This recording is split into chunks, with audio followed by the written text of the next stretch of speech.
تو کل کی جو گفتگو تھی اسی سلسلے کو بھی ہم آگے بڑھاتے چلے جا رہے ہیں، اور اس حوالے سے جہاں نشانیوں کا تذکرہ ہوا کہ وہ علامات کہ جو تیزی کے ساتھ پوری ہوتی جا رہی ہیں، اور پھر وہ 10 علامات کہ جو آخری دور میں ظہور سے بالکل متصل پوری ہوں گی، ان کا بھی تذکرہ آتا جائے گا۔ لیکن ایک جو اہم چیز جو آج کی گفتگو میں ہم انشاءاللہ اس کے متعلق گفتگو کریں گے تو وہ یہ ہے کہ اس بات کو سمجھنا کہ یہ جو آخری دور ہے اس کے متعلق جن احادیث میں تذکرہ کیا گیا، تو متواتر کئی احادیث میں معصومین علیہ السلام یہ بیان کرتے ہیں کہ ممکن نہیں ہے کہ ظہور امام تک پہنچا جا سکے بغیر آزمائش کے۔ تو آزمائش ہونا شرط ہے، امتحان لیا جانا شرط ہے، تو ہم مومنین کو اس امتحان کے لیے تیاری کرنا ضروری ہے، اس آزمائش کے لیے تیاری کرنا ضروری ہے۔ اور یہ امتحان، یہ آزمائش ایسا نہیں ہوگا کہ بہت آسان ہے، آرام سے دے دیا جائے، نہیں۔ پچھلے جو شیعان اہل بیت ہیں ان کے امتحانات تو آپ کی آنکھوں سے گزرے ہی ہیں، تواریخ کے واقعات میں آپ سنتے ہی رہتے ہیں اس کے بارے میں، کوئی آسان امتحان تو نہیں ہے۔ ان امتحانات سے کئی درجہ زیادہ شدید امتحانات ہمارے لیے جائیں گے، اور بغیر امتحان کے ممکن نہیں ہے کہ ہم امام تک پہنچ سکیں، امام کے ظہور کو پا سکیں، ان کے ناصر کہلا سکیں۔ تو اب کتنی بڑی ذمہ داری ہے اس امتحان کی تیاری کے لیے، یعنی اس امتحان، اس آزمائش کے متعلق معصومین فرماتے ہیں کہ اتنے شدید جو ظہور کے نزدیک دور کے لوگ ہوں گے ان پہ اتنے شدید مصائب و ابتلا اور اتنے شدید آزمائشیں ہوں گی کہ اکثریت جو مومنین کی ہے وہ یہ سوچے گی کہ ہم زمین کے اندر چلے جائیں، زمین کے اوپر رہنے سے یہ بہتر ہے، یعنی وہ زمین کے اندر یعنی قبر کی موت کو ترجیح دیں گے زندگی پہ۔ اتنی زیادہ ابتلا، اتنی زیادہ مصیبت شیعت پہ ہوگی۔ اور ایک طرف تو اگر آپ نگاہ دوڑائیں تو واقعتاً شیعت پہ ہر دور میں ہی مصیبتیں رہی ہیں، ہر دور میں ہی ظلم و ستم ہوتا رہا ہے، اور کوئی دور ایسا نہیں گزرا کہ دنیا کے کسی ایک حصے میں کہیں بھی ظلم نہ ہو رہا ہو۔ وہ ظلم،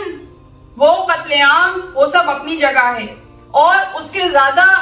جو بڑی چیز جو حدیث میں ہمیں، معصومین کی حدیث میں ہمیں ملتی ہے وہ یہ کہ آپ کسی بھی دنیا کے کرۂ ارض پہ زندگی گزار رہے ہوں گے، دنیا کے کسی بھی حصے میں ہوں گے، تو آپ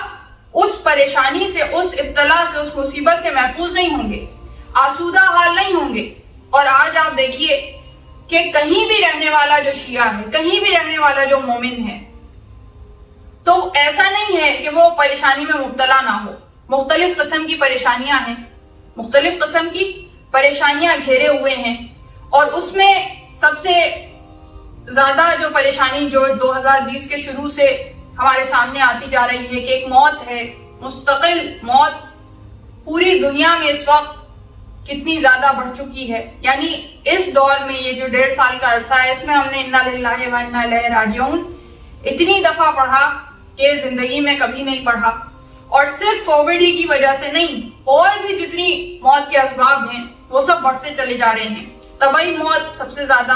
اسی دور میں ہمیں نظر آ رہی ہے، ایکسیڈنٹل موت وہ سب سے زیادہ نظر آ رہی ہے۔ اور پھر جب میں نے کہا کہ کہیں کا مومن بھی آسودہ حال نہیں ہوگا، تو کوئی یہ سوچے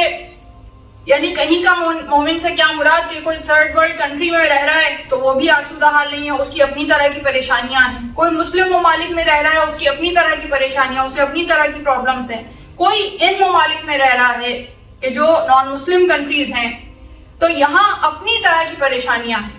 اپنی طرح کے چیلنجز ہیں، اپنی طرح کی مشکلات ہیں، یہی تو آزمائشیں ہیں۔ کوئی بھی آسودہ حال نہیں ہے، کوئی بھی مکمل طور پہ ذہنی طور پہ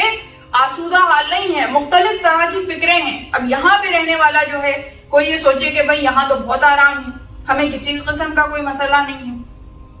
ہمیں کسی قسم کی کوئی مشکل نہیں ہے، ہر طرح کا عیش و آرام ہمیں میسر ہے، لیکن دنیاوی عیش و آرام یا جسمانی عیش و آرام اس کی بات میں نہیں کر رہی۔ ذہنی سکون کا تعلق جسم سے بھی ہوتا ہے، روح سے بھی ہوتا ہے۔ کسی کو قتل کیا جائے تو وہ بھی ایک مصیبت ہے، لیکن اس کے علاوہ یہاں رہنے والے جو مسلمان ہیں ان کے لیے جو مشکل ہے وہ یہ ہے کہ اپنے ایمان کی حفاظت کرنا اور اس ایمان کو اپنی نسلوں میں منتقل کرنا کتنی بڑی ذمہ داری ہے۔ آسان ہے؟ تو یہاں اپنے ایمان کو بچانا مشکل ہے۔ کچھ ممالک ہیں جہاں اپنے جان کو بچانا مشکل ہے۔ تو جہاں بھی کوئی مومن ہے وہ آسودہ حال نہیں ہے۔ تو یہ ابتلا، یہ مشکلات، اب ان مشکلات سے کیسے نمٹا جا سکتا ہے، ان آزمائشوں سے کیسے گزرا جا سکتا ہے، اور پھر اس میں جو ہم سے کامیابی کے لیے ہم سے مقصود ہے، جو ہم سے چاہتے ہیں معصومین کہ جس کی بنا پہ ہمیں کامیابی حاصل ہوگی، وہ بھی تو ہمیں کرنا ہے۔ صرف وقت کو گزار کے سے گزرنا نہیں ہے، ہمیں کامیابی سے اس امتحان سے گزرنا ہے، کامیابی سے اس آزمائش سے گزرنا ہے۔ تو یہ چیزیں اگر ہمارے پیش نظر ہوں تو اب کس طرح سے ہم کامیابی سے گزر سکتے ہیں اور مقصود کیا ہے ہم سے، تو اگر ہم